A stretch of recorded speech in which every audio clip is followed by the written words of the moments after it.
Hai, kita bertemu dalam bahagian 5.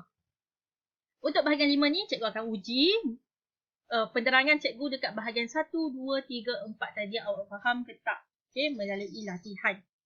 Jom kita tengok apa jenis latihan yang awak kena buat. Baik, latihan yang mudah. Kita akan tengok buku teks. Okay, jadi untuk buku teks, buka buku teks, muka surat 30. Muka surat 30. Ni. Surat 30. Okay. Okay.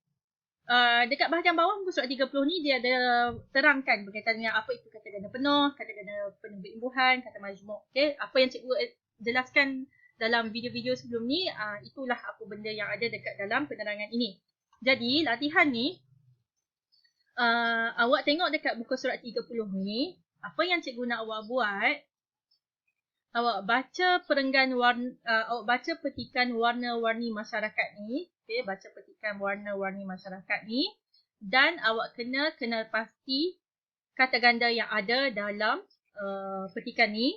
Dan awak kena kategorikan mengikut sama ada kata ganda yang awak jumpa tu adalah kata ganda penuh, ataupun kata ganda penuh berimbuhan, ataupun kata ganda penuh, kata ganda majmuk. Okay, kena pasti sama ada antara tiga ni. Cikgu dah terangkan apa itu setiap jenis ini.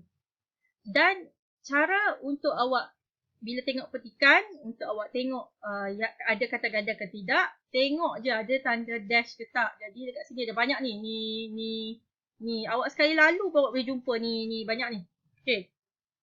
Cikgu akan tunjukkan contoh perenggan pertama dahulu. Okay. Caranya ialah awak... cara nak cepat, tak payah baca pun tak apa.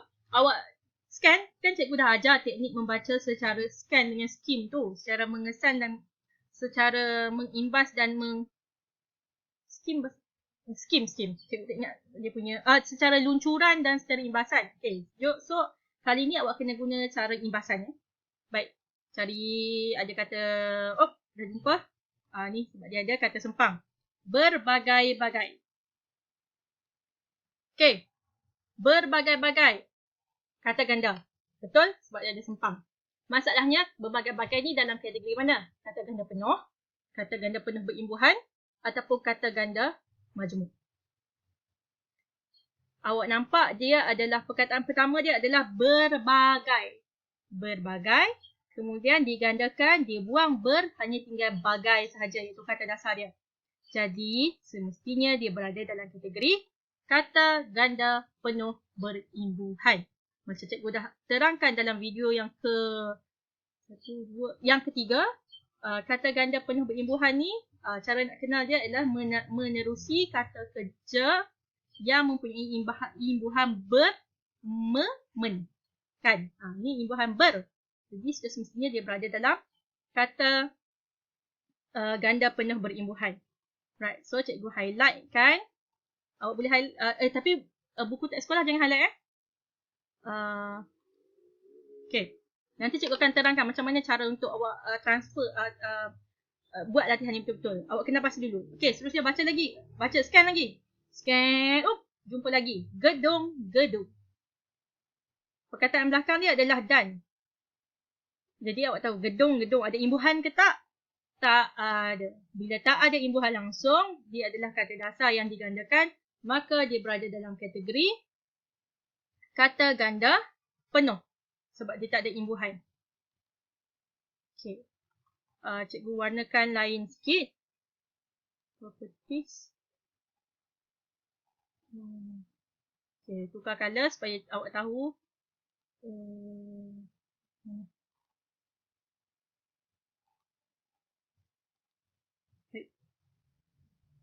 Dia lock.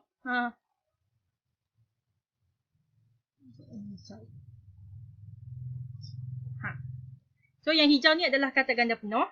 Yang kuning ni adalah kata ganda penuh berimbuhan. Kemudian gerai-gerai. Sebelum tu, sekiranya awak tak tahu perkataan tu kata majmuk ke tak, cuba tengok dekat belakang dia tu. Kalau contoh awak gabungkan perkataan kedua dengan yang belakang ni, contohnya gedung dan. Logik ke tak? Tak logik. So maksudnya gedung dan tu bukan kata majmuk. Maka dia adalah kata dasar. Gedung-gedung. Tetapi untuk yang ni, gerai-gerai pakaian. Cuba awak jadikan dia gerai pakaian. Logik tak? Logik. Gerai pakaian adalah kata majmuk. Jadi, bila digandakan dia jadi gerai-gerai pakaian. Jadi, ini adalah kata ganda majmuk. Highlight lagi. Tapi cikgu nak tukar warna supaya awak tahu. Dia lock lagi. Warna apa? Warna biru terang. Okey, jadi yang warna biru ni adalah kata ganda majmuk.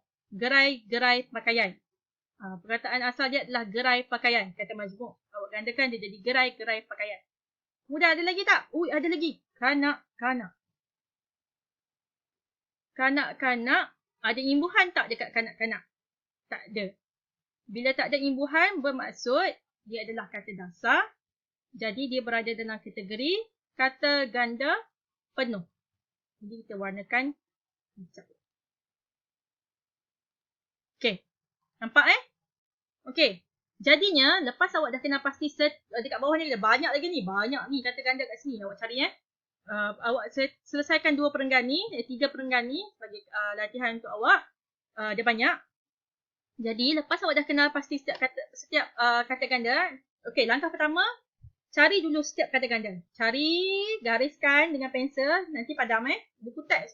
Jangan highlight dekat buku teks. Itu bukan buku awak, itu buku sekolah. Kalau gariskan pun garis dengan pensel, nanti padam balik. Okay, gariskan dulu semua kata ganda. Garis dulu. Jangan fikir lagi kategori apa. Garis dulu. Garis. Lepas tu barulah awak kategorikan. Okey. Dan dekat buku latihan tata bahasa, cikgu nak awak buat yang macam ni. Cikgu nak awak buat macam ni. Okey. Besarkan. Okey, ni dekat buku tata bahasa awak buat macam ni Okey, awak buat table, awak buat jadual, bahagi 3, 1 untuk kata ganda penuh, 1 untuk kata ganda penuh berimbuhan dan 1 untuk kata ganda majmuk. Jadi dekat okey. So berdasarkan buku teks yang awak baca tadi, yang awak dah kenal pasti tadi, kan? Dekat sini, awak pindahkan ke dalam bentuk jadual ni. Okey, pindahkan dekat jadual ni. So, lepas awak dah highlight semua, lepas awak dah garis semua kata ganda yang awak jumpa kat sini, barulah awak kategorikan Contoh macam tadi, berbagai-bagai, sebab dia ada imbuhan ber dekat sini, maka dia berada dalam kategori kata ganda penuh berimbuhan. Maka cikgu letak sini, berbagai-bagai. Kemudian gedung. Gedung adalah penggandaan dengan menggunakan kata dasar. Jadi dia berada dalam kata ganda penuh. Gedung-gedung. Kemudian gerai-gerai pakaian.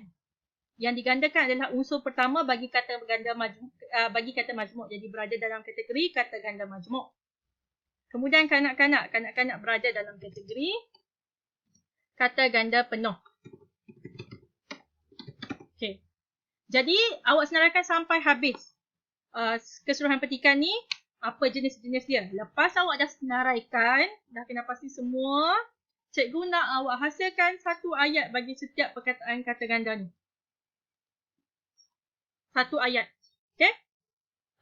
Itu je kerja untuk pembelajaran berkaitan dengan kata ganda. Lepas dah siap, macam biasa, tangkap gambar, hantar dalam grup WhatsApp supaya cikgu tahu awak dah siap kerja.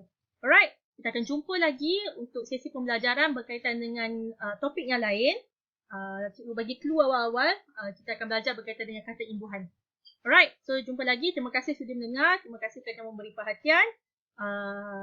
Harapnya awak dalam keadaan yang baik-baik. Jumpa lagi nanti. Okay? Assalamualaikum warahmatullahi wabarakatuh.